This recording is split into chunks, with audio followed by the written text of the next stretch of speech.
Dreams now are the worst, because they leave wisps like cobwebs over the reality of all things for days and weeks after. They swell and breath with the winds, heaving like the lungs of some invisible, sleeping giant, its glass lines shining in glints like lizard scales in the early sun still red and deep.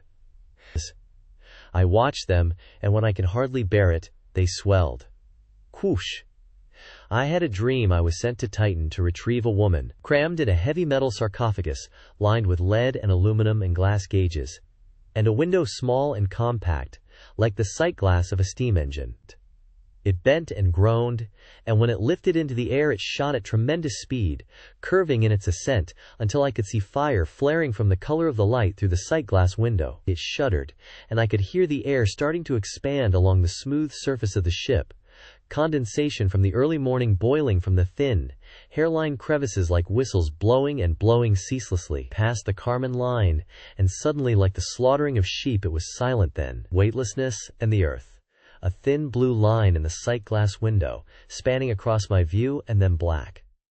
An intercom, or rather a speaker, announced 7 years. It was a woman's voice. Quote, Titan was now a mining cave.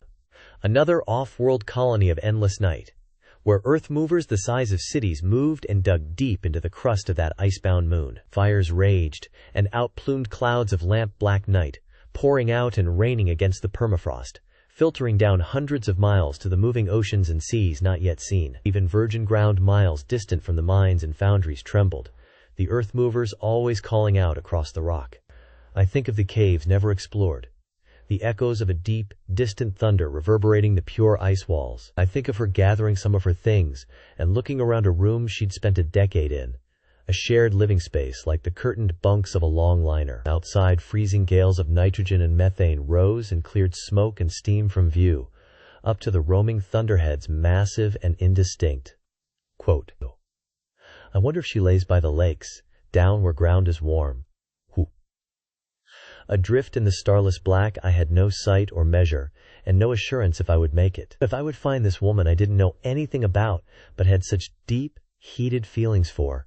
Enough to traverse through all this time and space apart. Enough to know what she might have looked like, what she may have sounded like, what she might have felt like laying soundlessly asleep, reaching out over my chest, and feeling with warm hands the low rhythm of my heart. Enough. Just enough. I didn't make it to Titan. Not in my dream, anyway. I woke up suddenly and sat in bed for about an hour trying to shake the feeling. That was the last time I really slept. Maybe that's the way to Titan. If I can just go back to sleep, maybe that'll be enough.